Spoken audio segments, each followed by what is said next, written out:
गौतम बुद्ध और आत्मदोष की शिक्षा। एक बार गौतम बुद्ध अपने शिष्यों के साथ एक घने जंगल में ठहरे हुए थे।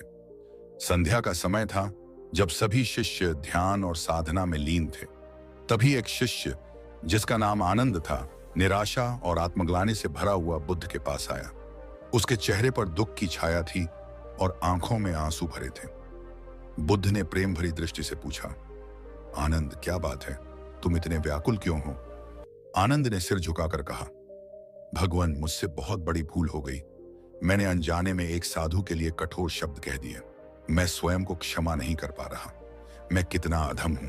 मेरे जैसे साधक का क्या अस्तित्व। यह कहकर आनंद फूट फूट कर रोने लगा। बुद्ध मुस्कुराए और एक फूल को अपने हाथ में उठाते हुए बोले, आनंद, यदि यह फूल गलती से कांटे पर गिर जाए तो क्या तुम इसे तोड़कर फेंक दोगे? आनंद ने कहा, नहीं भगवान, यह तो बस एक भूल होगी। फूल को दोष क्यों दे? बुद्ध ने कोमल स्वर में कहा, तो फिर तुम स्वयं को दोष क्यों दे रहे हो? भूलें करना मानवीय स्वभाव है।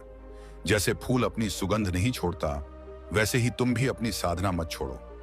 फिर बुद्ध ने एक लोटा पानी मंगवाया और उसमें मुट्ठी भर नमक डाला। उन्होंने आनंद से पानी का स्वाद चखने को कहा। आनंद ने पानी चखा और कहा, यह बहुत खारा है। फिर बुद्ध उसे पास के तालाब पर ले गए।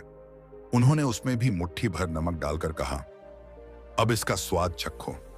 आनंद ने पानी पीकर कहा, यह तो मीठा और ताजा है। नमक का स्वाद महसूस ही नहीं हो रहा। बुद्ध ने प्रेम पूर्वक कहा, आनंद, गलती नमक के समान है। यदि तुम्हारा मन लौटे के जल जैसा छोटा होगा तो गलती उसे कड़वा बना देगी। लेकिन यदि तुम्हारा मन तालाब जैसा विशाल होगा तो गलती उसमें घुलकर भी अपना असर नहीं छोड़ पाएगी। इसलिए अपने मन को विशाल बनाओ और स्वयं को दोष मत दो।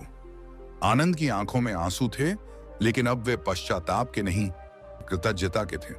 उसने बुद्ध के चरणों में प्रणाम किया और अपने दोष बोध से मुक्त हो गया। संदेश: इस कहानी से हमें यह शिक्षा मिलती है कि स्वयं को दोष देने के बजाय अपनी भूलों से सीखकर आगे बढ़ना चाहिए। मन को विशाल बनाकर क्षमा और करुणा का भाव रखना ही सच्ची साधना है।